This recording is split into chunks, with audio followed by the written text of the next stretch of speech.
کوئی آسان سی نصیحت والدین کے لیے کہ وہ اولاد کو کس طرح سے ان کے ابتدائی ایج میں سجدوں کا اور نماز کا ان کو شوق دلا سکیں؟ دیکھیں، سب سے بڑا شوق تو بچوں کو پڑتا ہے والدین کو نماز پڑھتا ہوا دیکھ کے۔ سبحان اللہ، سبحان اللہ۔ بچے جو دیکھتے ہیں نا، وہ کہنا اتنا نہیں مانتے جتنا دیکھ کے وہ نماز کے شوقین بنتے ہیں۔ لہٰذا بچوں کو، جو مائیں ہیں وہ اپنی بچیوں کو اپنے ساتھ کھڑا کیا کرے، اور جو والدین ہیں، والد ہیں، وہ باپ ہے، اپنے بچوں کو، بیٹوں کو ساتھ لے کے جایا کرے مسجد میں، اور وہ شروع سے عادت ڈال لے۔ اب دیکھیں، مسجدوں کے اندر ہم عام طور پہ ایک شور مچ جاتا ہے کہ بچے آتے ہیں تو ظاہر ہے کچھ نہ کچھ شور ہوتا ہے، کچھ نہ کچھ ڈسٹربنس بھی ہوتی ہے، تو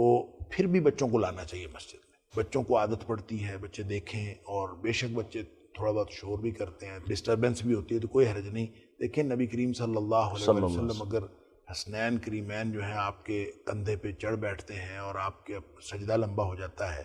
تو اگر نماز نبی کریم صلی اللہ علیہ وسلم کی ڈسٹرب ہو جاتی ہے تو کوئی حرج نہیں ہوتا، تو ہماری تھوڑی بہت ڈسٹرب ہو جائے گی تو کچھ نہیں ہوتا۔ بس صرف اتنا احتیاط ہے کہ نماز کے آگے سے بچے نہ گزریں۔ اس کے لیے نبی کریم صلی اللہ علیہ وسلم فرمایا کہ اگر بچہ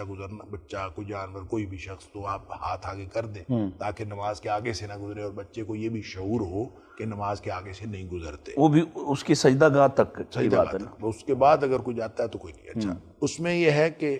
اب دیکھیں، ہماری مسجد میں، جس مسجد میں نماز پڑھتا ہوں، ایک ہمارے بزرگ ہیں، وہ اپنے پوتوں کو ساتھ لے کے آتے ہیں، اور چھوٹے چھوٹے بچے ہیں،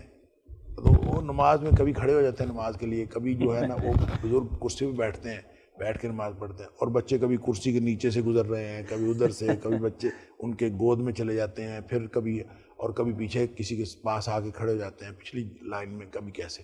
میں کہتا ہوں اس سب کے باوجود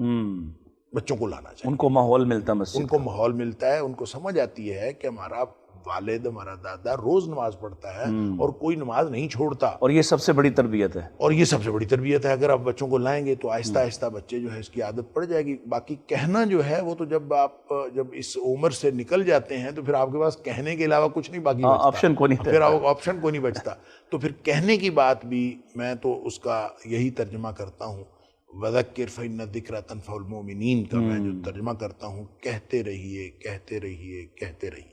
ذکر تذکیر سے ہے، ذکر یذکر التذکیر، اس میں تسلسل ہے، کہتے رہیے، آپ نے کہنے سے باز نہیں آنا۔